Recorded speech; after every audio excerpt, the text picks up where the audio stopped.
Welcome to the Deep Dive. Today, we are wrestling with a case that seems, well, on its face, utterly impossible to reconcile with basic forensic science. We are plunging into the historical record surrounding the tragic death of Ellen Ray Greenberg back in 2011. She was a 27-year-old first-grade teacher in Philadelphia.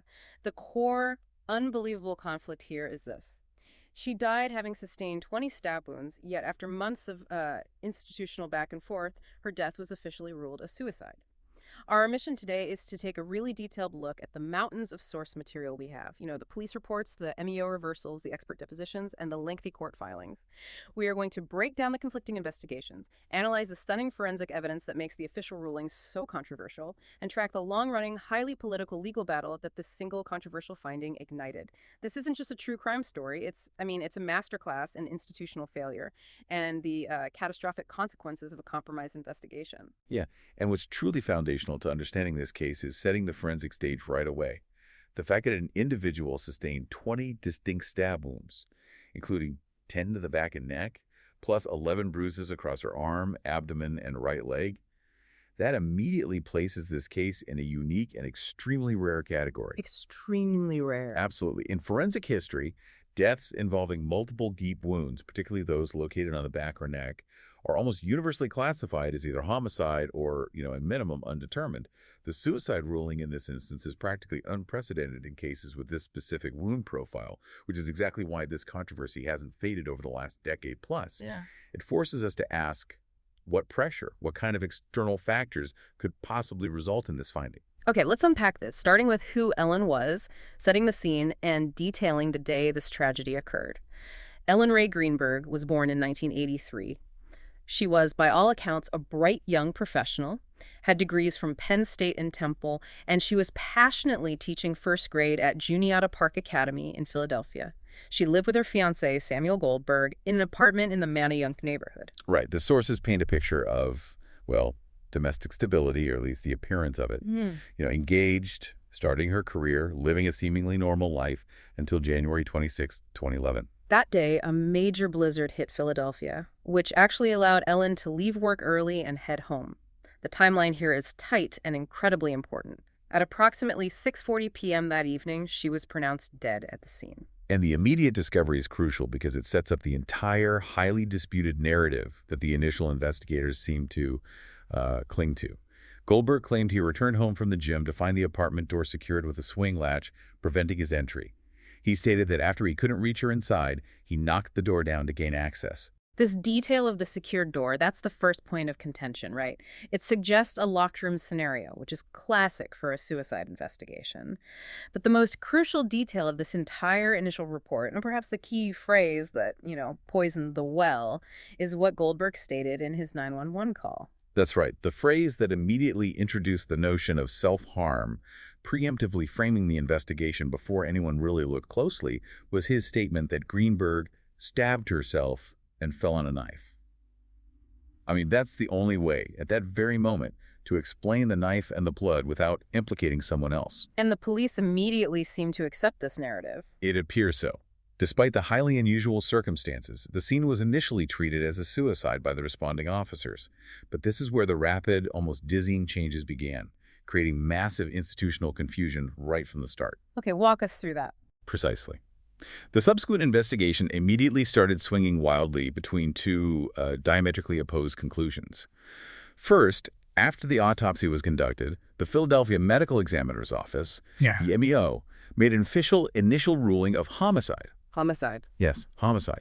And this conclusion aligns with the physical reality of 20 wounds, including those to the neck and back, which strongly suggest defense or attack, not self-harm. A homicide ruling, which, to anyone looking at the raw wound count, seems the obvious initial classification, but then the very next day, we see the first sign of, institutional conflict. Exactly. The Philadelphia Police Department publicly differed with that homicide conclusion. They acknowledged the death was suspicious, but they emphatically stated to the media and, crucially, to the MEO, that it was not a homicide. Wow. Okay, so you have the ME saying homicide, police saying no. It represents an incredibly rare institutional disagreement unfolding in real time, publicly.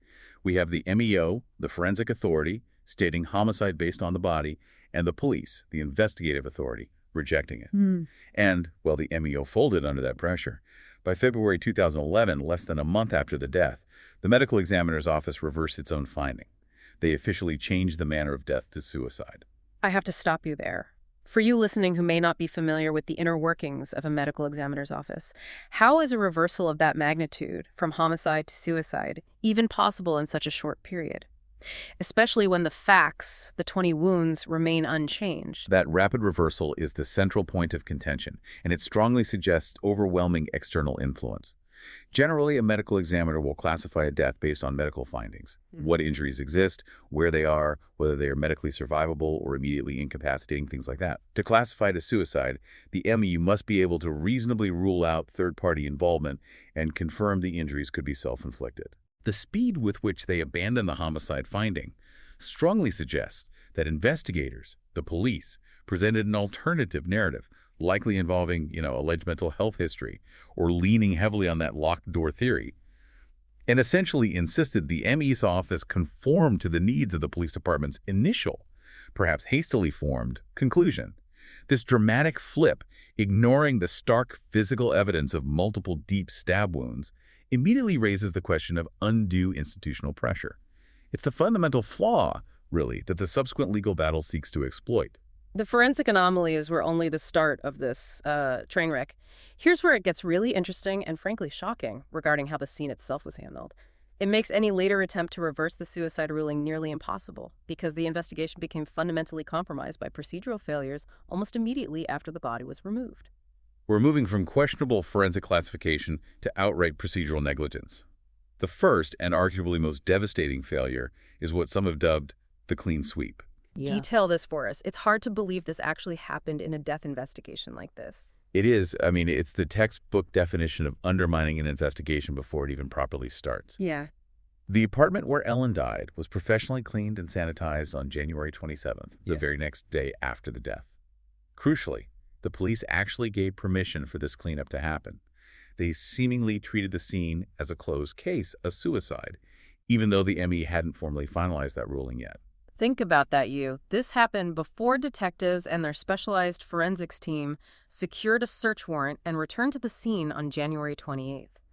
What specifically is lost when a professional cleaning crew sanitizes a potential crime scene? Oh, the loss is irreparable. When you have a death involving multiple stabbings like this, probably the most important piece of evidence beyond the body itself is the blood stain pattern analysis, or BPA. BPA can tell investigators things like the angle of attack, maybe the sequence of blows, the relative positions of the victim, and any potential assailant, whether the victim was standing, moving, falling. A cleaning crew, even with the best intentions, removes all this potential data. They wipe it clean. Furthermore, trace evidence. Things like fibers, hairs, latent fingerprints, maybe microscopic material that could tie an assailant to the scene. It's all wiped away. Gone. Exactly. By allowing the cleanup, the police fatally undermine their own ability to ever truly determine if someone else was involved, regardless of the eventual ruling. This procedural blunder permanently poisoned the well of physical evidence. And that procedural failure was immediately followed by an even more glaring blunder concerning the chain of custody of potential evidence. Yeah, this is another major issue. We have James Schwartzman entering the apartment on January 27th, the same day as the cleanup. Now, Schwartzman is Samuel Goldberg's uncle, and critically, at the time he was the chairman of the Pennsylvania Judicial Conduct Board, an immensely influential position. Okay, so a person with significant influence enters the scene. What did he do? Schwartzman claimed he entered primarily to retrieve a funeral suit for his nephew, Samuel Goldberg. But he also admitted to removing items from the apartment. Specifically, work and personal laptops, phones, and credit cards belonging to both Ellen Greenberg and Samuel Goldberg. He cited a need to safeguard them. Safeguard them from whom? The police. Well, that's the question, isn't it? While police later requested and did retrieve these items, the chain of custody, which is the documented unbroken record of who had possession of a piece of evidence and when, was officially broken. It was broken the moment a private citizen, especially one connected to the fiancé and holding a powerful judicial oversight role, was allowed to remove potential evidence from a death scene before a proper forensic warrant was executed. And the items that were eventually recovered, the laptop specifically, they immediately became subjects of fierce dispute regarding their content, didn't they? There's a crucial contradiction regarding Ellen's search history. Yes, absolutely. Fast forward to 2019. A spokesperson for then Attorney General Josh Shapiro's office claimed that computer searches had been found that pointed toward suicide. This was used effectively to support their defense of the suicide ruling, suggesting Ellen had been researching methods. Yet, legal representation for the Greenberg family strongly disputed that claim, citing a document that actually predated the AG's involvement in the case. Correct. They pointed to an official police document from an earlier forensic examination done by the Philadelphia Regional Computer Forensics Laboratory. That document, according to the Greenberg team's filings, summarized the findings quite clearly. Keyword searches were done on every computer searching for suicide information, and the examination did not reveal anything remarkable. Nothing remarkable, so a direct contradiction. Exactly. You have an official police forensics lab document saying nothing remarkable, conflicting with a later statement from a politically charged AG's office, which was, at that point, trying to justify sticking with the suicide ruling. The question becomes, which set of information was given credence by officials, and why the discrepancy? Beyond the evidence handling, the original narrative of the discovery, the story provided by Samuel Goldberg, began to crumble under closer scrutiny as well, exposing serious discrepancies. Let's start with the door latch, which was really the foundation of the locked room suicide theory. Right. Goldberg claimed the apartment door was secured with that swing latch from the inside, implying Ellen locked herself in. However, the apartment manager later filed a statement confirming that the swing bar latch itself did not definitively prove the door had been locked from the inside by Ellen. It was structurally possible, apparently, for the door to be forced in such a way that the latch might engage afterwards, or perhaps be engaged from the outside through manipulation, potentially as a stalling tactic or a secondary element to obscure how entry was really gained. Okay, so the locked door isn't as solid as initially presented. And what about the crucial part of his 911 narrative that he had help breaking the door down? That was directly contradicted too, right? Absolutely. Goldberg claimed he was with a security guard when he forced the door open. The security guard in question, Phil Hanton, later filed a sworn declaration. In that declaration, Hanton stated unequivocally he was not there when Goldberg forced the door open. Not there. Not there. Furthermore, we have surveillance footage obtained later that reportedly showed Goldberg alone in the elevator just before the 911 call was made. So if he had just forced his way in and found a gruesome scene, why was his narrative about who was physically present with him at that critical moment so definitively false? It raises serious questions. And if that weren't enough, there are phone records too. Yes. A detailed analysis of phone records, conducted later by CNN as part of their reporting, contradicted claims made by two of Goldberg's relatives. Those relatives had apparently claimed they had been on the phone with Samuel Goldberg as he broke the door down. The phone records, according to CNN, didn't support that specific timeline. So multiple core elements of the initial discovery narrative, who was there, the actual condition of the door lock, and the immediate context provided in the 911 call, they simply do not stand up to independent scrutiny based on later evidence and testimony. This makes the continued insistence on the suicide ruling, even just based on the narrative, let alone the physical evidence, deeply suspect. It certainly complicates the picture enormously and undermines the foundation upon which the suicide ruling was built and defended. So we have a compromised scene, a questionable narrative. But the biggest issue, the elephant in the room, remains the raw forensic data itself. That has to be addressed directly. 20 stab wounds and 11 bruises. For a suicide ruling to stand, the injuries must be consistent, somehow with self-infliction. And this is where the medical science, it emphatically pushes back against the institutional ruling. It's why so many outside experts became involved and so vocal. We need to look closely at the wound profile. The key markers for typical suicidal stab wounds are usually things like hesitation marks. These are superficial cuts near the fatal wounds where the person might have tested the knife. Those sort of tentative cuts. Exactly. And the location is almost universally accessible, places like the chest or wrists. They also tend to be concentrated in one general area. But Ellen's injuries defied this profile entirely. They absolutely did. We have 20 stab wounds, 10 of which were located on the back, and the neck area is notoriously difficult, if not impossible, to reach with the force and depth required to inflict these specific injuries, especially multiple times. 10 wounds to the back and neck, Yeah. self-inflicted. It beggars belief for most forensic experts. And then you add the 11 bruises found on her arm, abdomen, and right leg. Those strongly suggest a defensive struggle or some kind of restraint prior to or during the event. The sheer number The distribution and the depth of these wounds are fundamentally inconsistent with typical self-inflicted injuries. And technology that wasn't available back in 2011 was later brought in to reinforce that inconsistency, right? Specifically, photogrammetry was used to create a 3D anatomical recreation of her wounds. For you listening, what exactly does photogrammetry do that a normal 2D photo cannot, and why was it so critical in this case? Photogrammetry is the science of making precise measurements from photographs. It allows experts to create a highly accurate 3D model of a scene, or in this case, the victim's body and the wounds on it.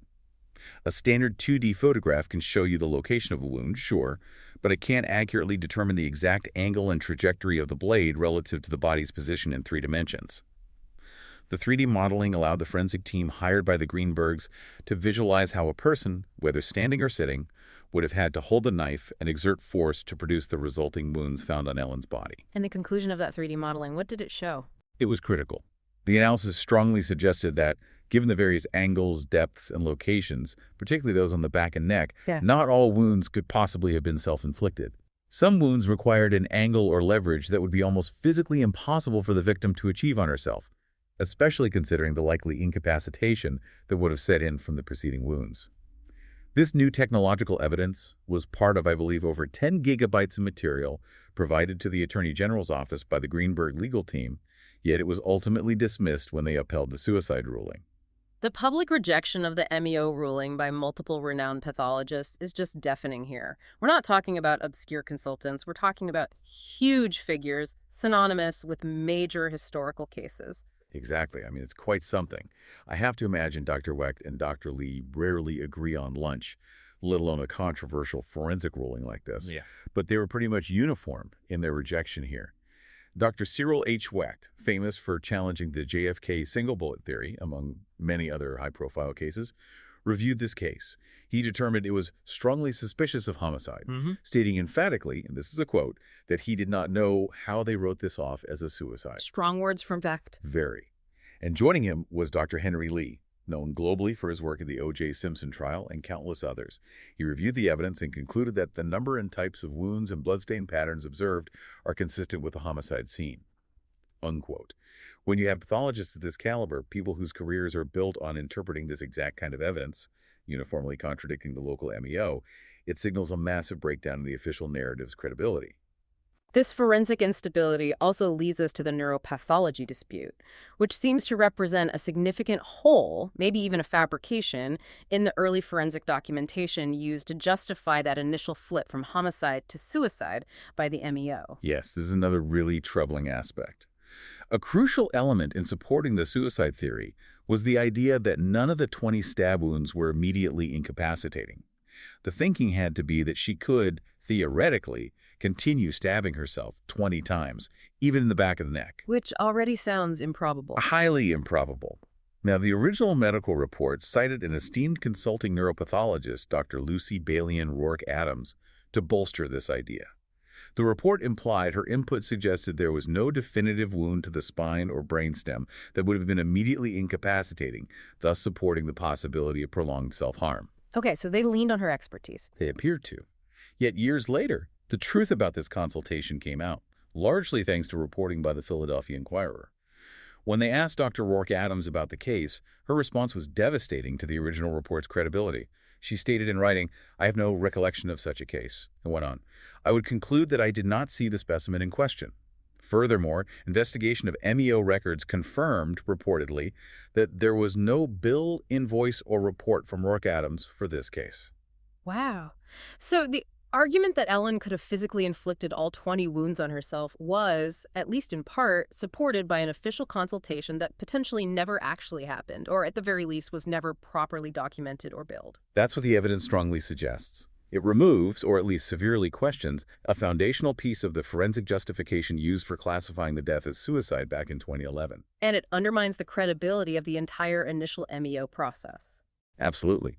Furthermore, there was specific physical evidence noted during the autopsy of a defect in Greenberg's spinal cord, specifically in the dura mater around the C-spine area, if that defect was indeed a stab wound inflicted before death. It would likely have been highly incapacitating, right, making 20 subsequent stab wounds impossible. It's extremely likely, yes. It could cause paralysis or, at minimum, severe neurological dysfunction. And speaking of that spinal defect and incapacitation, Chief Medical Examiner Lindsay Simon, in her 2025 reaffirmation of the suicide ruling, even provided an alternative explanation for it. But it's an explanation that itself seems to raise serious questions about the MEO's own procedures back in 2011. Indeed. Dr. Simon contended in her report that the defect observed in the spinal cord could have been caused accidentally by a probe used during the autopsy procedure itself. An iatrogenic injury caused by the examiners. Potentially, yes.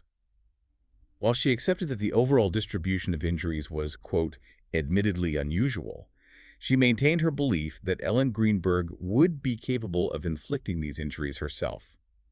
She further argued that even if the spinal injury was sustained ante mortem before death, it wouldn't necessarily have prevented her from continued movement or action. But this requires you, the listener, to accept two pretty difficult things simultaneously. One, that an incredibly unusual pattern of 20 deep stab wounds, including to the back and neck, was self-inflicted, and that the original medical examiner's office might have accidentally caused the physical evidence of a potentially incapacitating severe spinal injury during their own examination.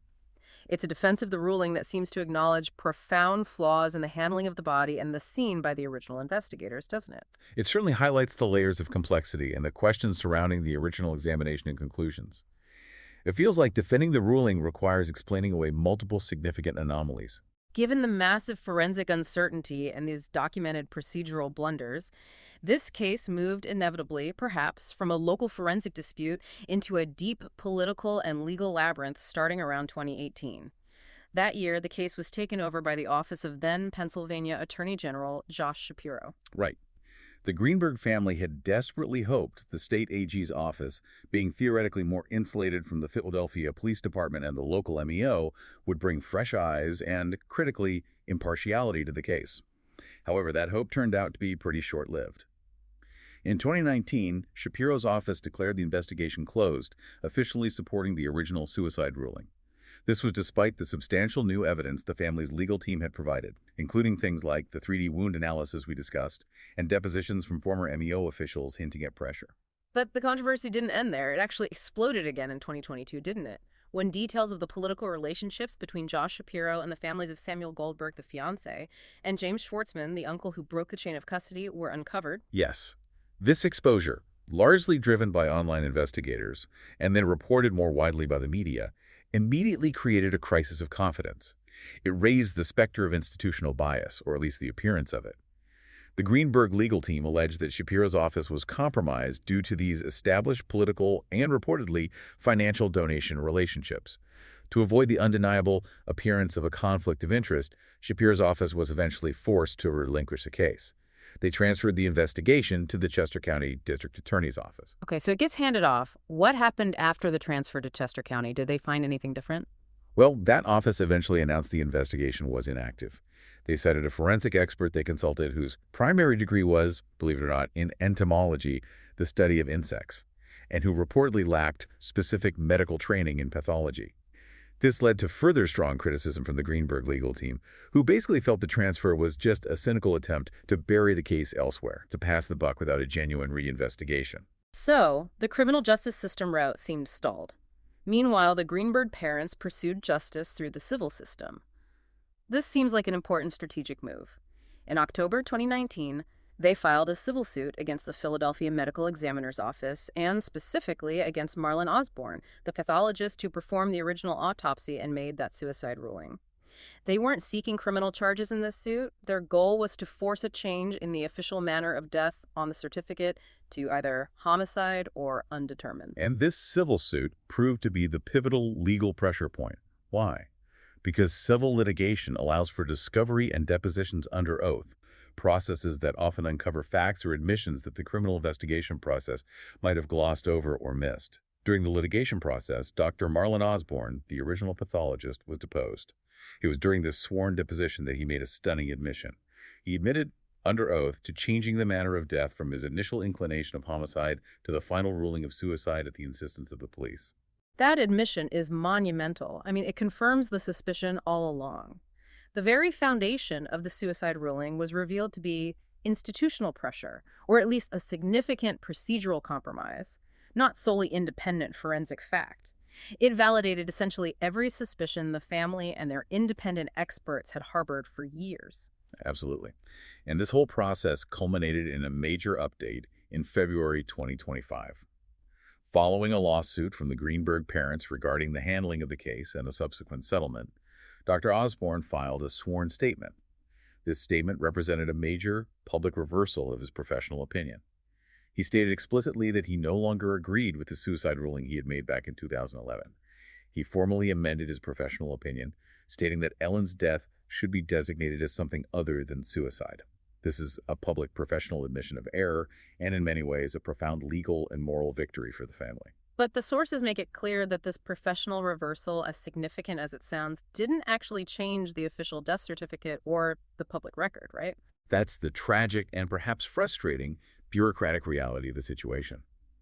Because Dr. Osborne was no longer employed by the Philadelphia Medical Examiner's office when he made this statement, his sworn reversal had no official binding influence on the current governmental record. The institutional ruling remains suicide.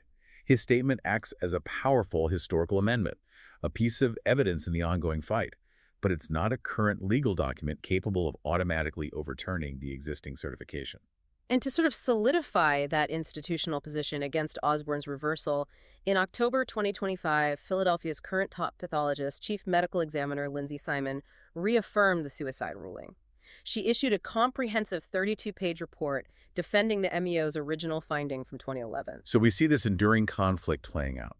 The initial pathologist who made the controversial ruling has now officially reversed his position under oath, citing external pressure. Yet the current leadership of the same office has dug in and defended the original finding, even while acknowledging the injuries are admittedly unusual. But the legal fight isn't over. Not at all. It's still very much active and arguably gaining ground at the highest level. In July 2024, the Pennsylvania Supreme Court, Eastern District, granted a petition for allowance of appeal.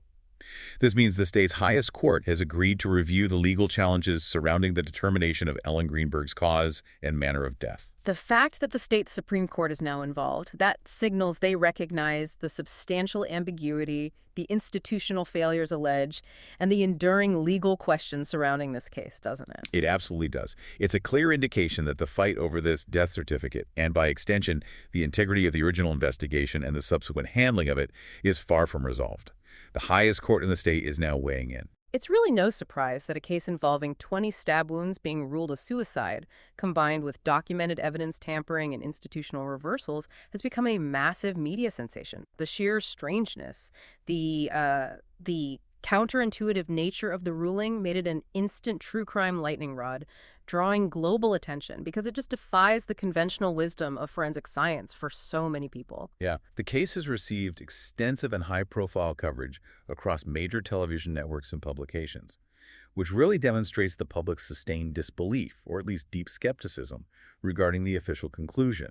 We're talking about detailed features on respected programs like CBS's 48 Hours, appearances on daytime shows like The Dr. Oz Show, and extensive coverage over the years in People magazine. The facts were also scrutinized on the true crime television show Accident, Suicide, or Murder, which explicitly tackles ambiguous death classifications. And beyond that traditional media, the digital true crime community podcasts, forums, online investigators, they've really embraced this case, haven't they? It seems like a prime example of a potential miscarriage of justice. It is, in many ways, the perfect case study for exploring a breakdown of police procedure versus forensic reality. Absolutely. It has been detailed on numerous successful true crime platforms, which have brought the specifics of the forensic inconsistencies and the procedural failures to a massive engaged audience. These include the Criminology podcast, which notably featured an interview with the influential pathologist Dr. Cyril H. Wecht, discussing his findings directly related to this case, as well as incredibly popular shows like Crime Junkie and Morbid, a true crime podcast, each bringing their own analysis and reach to the story. This constant public pressure, demanding accountability and answers, it's reflected in the literature as well. Investigative journalist and legal commentator Nancy Grace dedicated an entire book to the subject, titled What Happened to Ellen? An American Miscarriage of Justice, which really highlights the ongoing frustration with the institutional resistance to re-examining or overturning the ruling.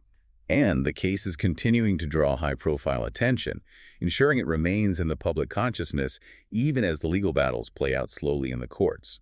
There's an upcoming Hulu documentary series titled Death in Apartment 603, What Happened to Ellen Greenberg, which is set to premiere in September 2025.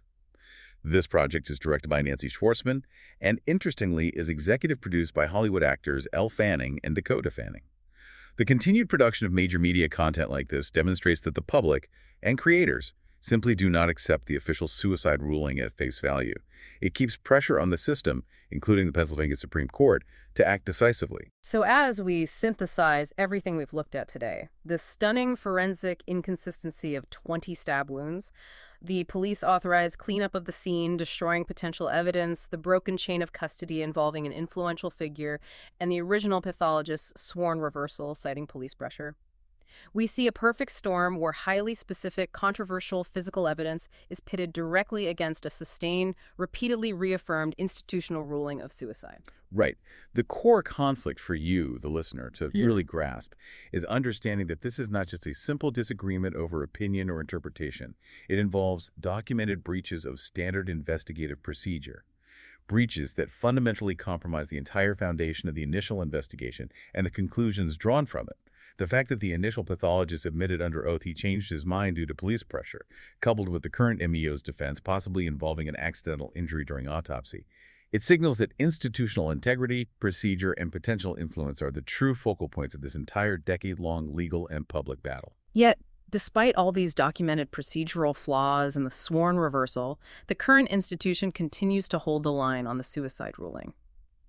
The legal system, the criminal side, had to be essentially bypassed through a civil action just to achieve the first significant breakthrough, getting that sworn reversal from the original medical examiner on record. That fact is incredibly telling, isn't it? The criminal justice system, represented initially by the Philly PD and MEO, then the AG's office, and finally the Chester County DA, failed to meaningfully reinvestigate or correct the record in a way that satisfied the evidence. It took the power of discovery inherent in a civil lawsuit, the ability to compel testimony under oath, to pressure Dr. Osborne to finally admit publicly and legally to the institutional influence that appears to have led to the original highly contested ruling. This leaves us with one powerful, provocative thought to consider as we wrap up this deep dive. Given the documented history here of, at best, incompetence and procedural errors, and at worst, potential political conflicts of interest and conflicting medical opinions, how does a civil suit, a private legal action by the parents, become the most effective tool remaining to force public institutions to reevaluate contested evidence and potentially acknowledge error, even years after an official ruling has been made and defended? And what does the partial success of that civil pressure, now landing the case before the state Supreme Court, mean for public confidence in the integrity and reliability of the entire judicial medical system moving forward? Especially when that system's highest court is now forced to weigh the integrity of its own official reports against such a mountain of contradictory evidence and procedural questions. That challenge of accountability, systemic accountability, is what this case truly represents today.